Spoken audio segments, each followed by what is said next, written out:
This is from the Ireland-Israel Alliance. After complaints about an announcement from a staff member that a flight to Tel Aviv was landing in Palestine, Ryanair has apologised, saying it is not Ryanair policy or our crew practice to refer to Tel Aviv as being in any country other than Israel. Depends what you mean by country, doesn't it? But Palestine is not a nation state, but it's a region. It's a part of the world.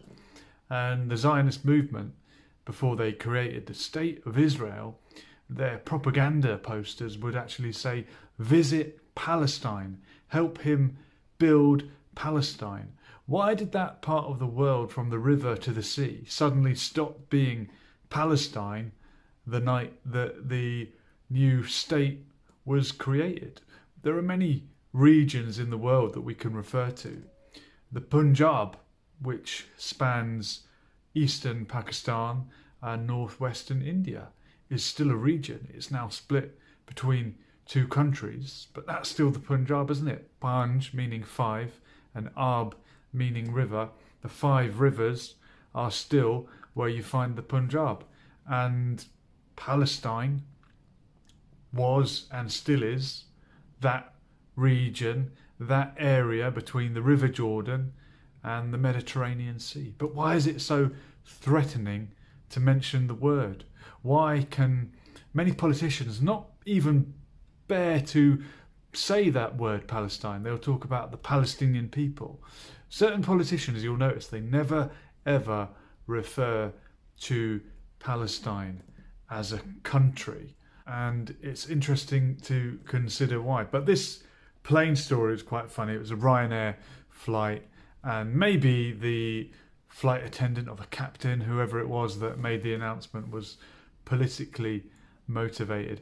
But it actually reminded me of a flight that I took to Belfast. I can't remember if it was Ryanair. It might have been Aer Lingus, actually, the Irish airline.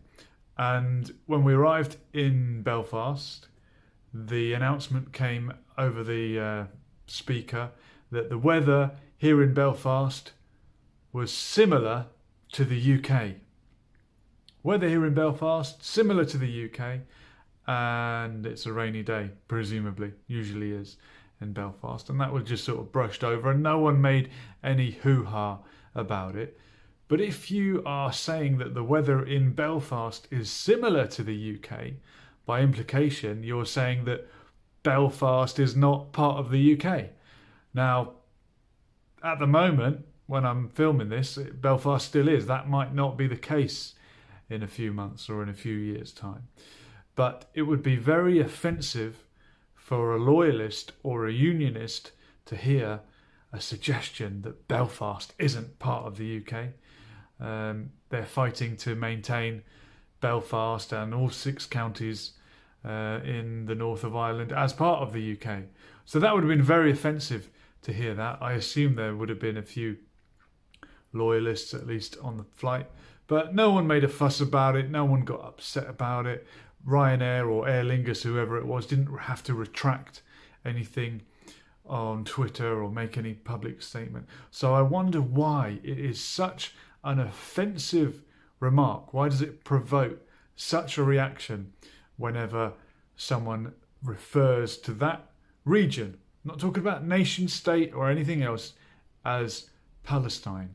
Why is that always such a problem when even the Zionists themselves used to refer to it as Palestine?